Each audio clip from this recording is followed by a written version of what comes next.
بسم اللہ الرحمن الرحیم۔ السلام علیکم ناظرین، ہفتہ کلیم اسلامک چینل میں خوش آمدید۔ آج کی اس ویڈیو میں ہم آپ کو اہل بیت یعنی سادات خاندان کا ایک بہت عجیب و غریب اور بہت ہی ایمان افروز واقعہ سنانے والے ہیں۔ اہل بیت کا کیا مقام ہے، یہ ہم انشاءاللہ تعالی العزیز جلد ہی کسی اور ویڈیو میں آپ کے سامنے بیان کریں گے۔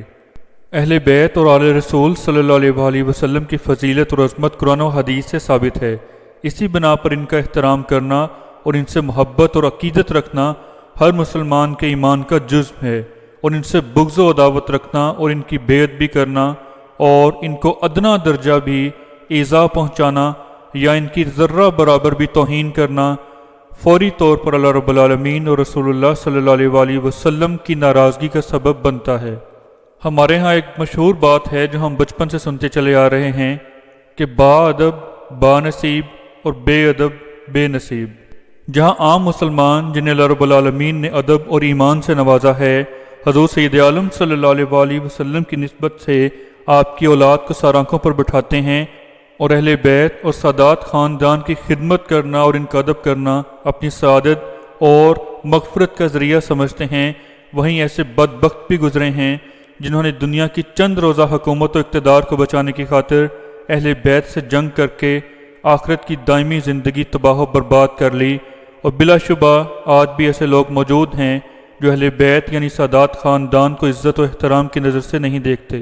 اللہ رب العالمین سے دعا ہے کہ اللہ رب العالمین اپنے حبیب اقدس و اجمل جناب طیب و اطہر محمد مصطفیٰ احمد مجتبیٰ طٰہٰ و یاسین مزمل مدثر صلی اللہ علیہ وسلم کے خاندان کی سچی محبت اور عقیدت ہمارے دلوں میں معجزن فرمائے۔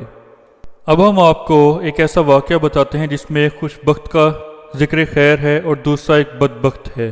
ہرات میں ایک خاندان جو کہ سید خاندان تھا، اس کی ایک خاتون جن کے خاوند کا انتقال ہو گیا تو بیوہ فاقوں سے مجبور ہو کر سمرقند ہجرت کر گئیں۔ سمرقند اس وقت متمدن شہر تھا۔ خاتون اپنی بچیوں سمیت سمرقند پہنچیں تو لوگوں سے پوچھا یہاں کوئی سخی ہے۔ معلوم ہوا شہر میں ایک مسلمان اور ایک مجوسی یعنی آتش پرست آگ کی پوجا کرنے والا، یہ دو بندے بہت سخی ہیں۔ انہوں نے سوچا کہ پہلے مسلمان کے پاس جاتی ہوں۔ جب وہ مسلمان کے پاس پہنچیں اور اپنا معاملہ بتایا کہ میں آل رسول سے ہوں، میرا خاوند فوت ہو گیا ہے اور میں بہت مجبور ہو کر یہاں آئی ہوں، تو اس نے کہا یعنی اس مسلمان سردار نے کہا کہ کوئی سند دکھاؤ، یہاں تو ہر کوئی کہتا ہے کہ میں سید ہوں، آل رسول ہوں۔ خاتون نے کہا کہ میں بہت مشکلیں اٹھاتی یہاں تک پہنچی ہوں، مسافر ہوں، سند کہاں سے دکھاؤں؟ خاتون اس سے مایوس ہو کر آتش پرست مجوسی کے پاس گئیں اور اسے کہا کہ میں مسلمانوں کے رسول صلی اللہ علیہ وسلم کی اولاد میں سے ہوں، مجھے کوئی ٹھکانہ چاہیے۔ آتش پرست نے اس سید زادی کو ٹھکانہ دے دیا۔ اسی رات مسلمان سردار جو سند مانگ رہا تھا، اس نے خواب میں دیکھا کہ جنت کا ایک محل ہے اور اس کے دروازے پر حضور اکرم صلی اللہ علیہ وسلم کھڑے ہیں۔ یہ پوچھتا ہے یا رسول اللہ صلی اللہ علیہ وسلم، یہ محل کس کا ہے؟ آپ صلی اللہ علیہ وسلم نے ارشاد فرمایا ایک ایمان والے کا ہے۔ یہ مسلمان سردار کہنے لگا کہ یا رسول اللہ صلی اللہ علیہ وسلم، میں بھی ایمان والا ہوں، مجھے عنایت ہو۔ آپ صلی اللہ علیہ وسلم نے فرمایا کہ ایمان والا ہے تو گواہ پیش کر، تیرے پاس ایمان کی کیا سند ہے؟ وہ کانپ گیا تو آپ صلی اللہ علیہ وسلم نے فرمایا کہ میری بیٹی تجھ سے ٹھکانہ مانگنے آئی تھی اور تو نے اس سے سند مانگی کہ اپنے سید ہونے کی سند پیش کر۔ جب اس مسلمان سردار کی آنکھ کھلی تو بہت پریشان ہوا اور نوکروں سے پوچھنے لگا کہ پتہ کرو کہ وہ کل والی بی بی کہاں گئیں۔ انہوں نے جواب دیا کہ وہ تو آتش پرست لے گیا۔ اس مسلمان نے سردی میں جوتے پہنے نہ کپڑے دوڑ لگائی اور اس کا دروازہ کھٹکھٹانے لگا، یعنی مجوسی سردار کے گھر آ کر اس کا دروازہ کھٹکھٹانے لگا۔ مجوسی سردار وہ باہر نکلا تو کہا میرے مہمان واپس کر دو۔ وہ مجوسی سردار یعنی آتش پرست بولا وہ تو میرے مہمان ہیں۔ مسلمان نے کہا میں تمہیں 300 دینار دیتا ہوں، مجھے میرے مہمان واپس کر دو۔ مجوسی رونے لگا اور کہا کہ حضور دیکھے بغیر سودا کیا تھا، اب جب دیکھ لیا تو کیسے واپس کروں؟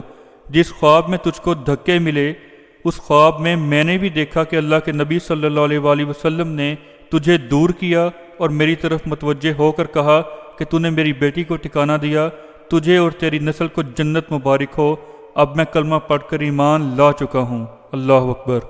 یعنی جب مسلمان سردار خواب میں حضور صلی اللہ علیہ وسلم کو دیکھ رہا تھا کہ آپ سید عالم صلی اللہ علیہ وآلہ وسلم جنت کے ایک محل کے باہر کھڑے ہیں اور مسلمان پوچھتا ہے یہ محل کس کا ہے؟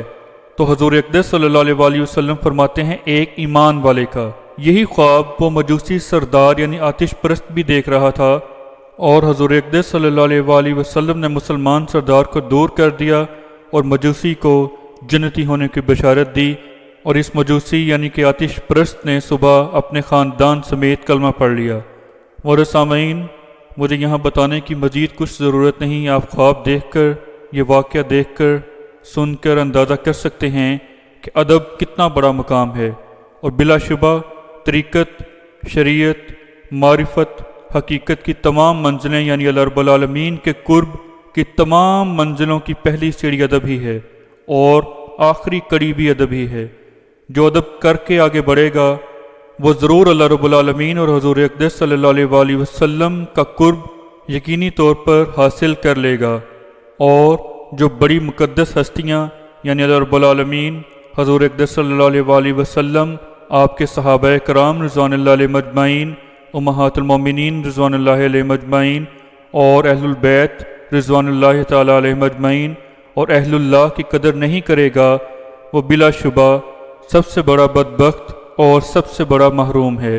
اللہ رب العالمین سے دعا ہے کہ اللہ رب العالمین ان تمام جلیل القدر ہستیوں کی ہمیں قدر اور عقیدت اور ادب نصیب فرمائے، اور ہمیں دو جہاں میں کامیاب و کامران فرمائے۔ اگر آپ کو یہ واقعہ پسند آیا ہو، جو کہ حضرت ابن جوزی رحمۃ اللہ علیہ نے اپنی کتاب میں درج فرمایا ہے، تو اسے لائک کریں، دوستوں سے شیئر کریں، چینل کو سبسکرائب کریں، اور کمنٹ سیکشن میں اپنی رائے کا اظہار کریں۔ جزاک اللہ۔